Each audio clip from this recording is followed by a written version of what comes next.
తర్వాత చింతపండు వేయాలి. కొంచెం చింతపండు రసం వేసుకొని ఈ ముక్కల్లో కలుపుకోవాలన్నమాట. ఇలా కొంచెం చింతపండు రసం వేయాలన్నమాట.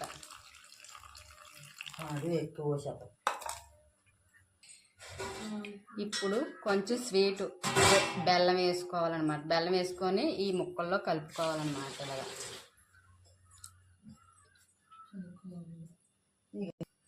తర్వాత ఇలా వేప పువ్వు ఈ ముక్కల్లో కలుపుకోవాలన్నమాట. చేదు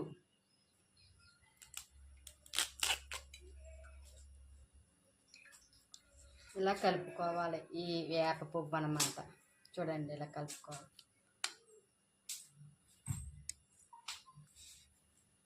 తర్వాత బనానా కొంచెం 2 ముక్కలు వేసుకోవాలన్నమాట.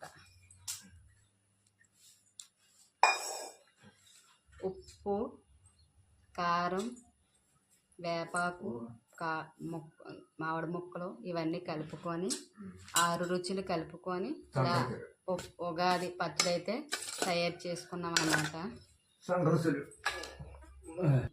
చూడండి ఫ్రెండ్స్, పూజ చేసుకున్నాను ఈరోజు. ఈ ఉగాది పచ్చడి పెట్టుకున్న ఉగాది మూల పెడుతున్నాను అన్నమాట. ఫ్రెండ్స్ చూడండి.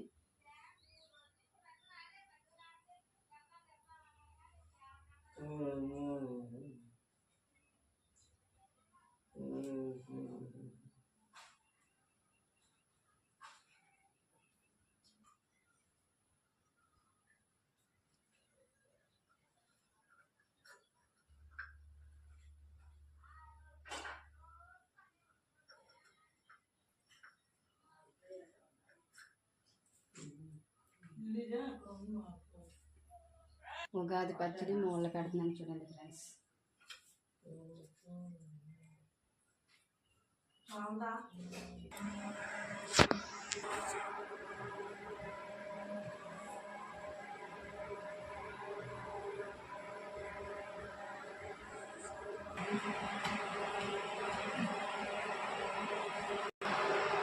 ఉగాది పచ్చడి మా అమ్మకు పెడుతున్నాను. టేస్ట్ ఎలాగుందో చూస్తుంది అన్నమాట.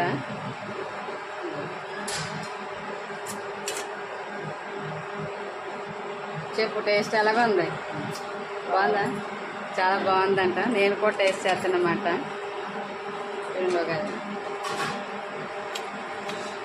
చాలా బాగుంది.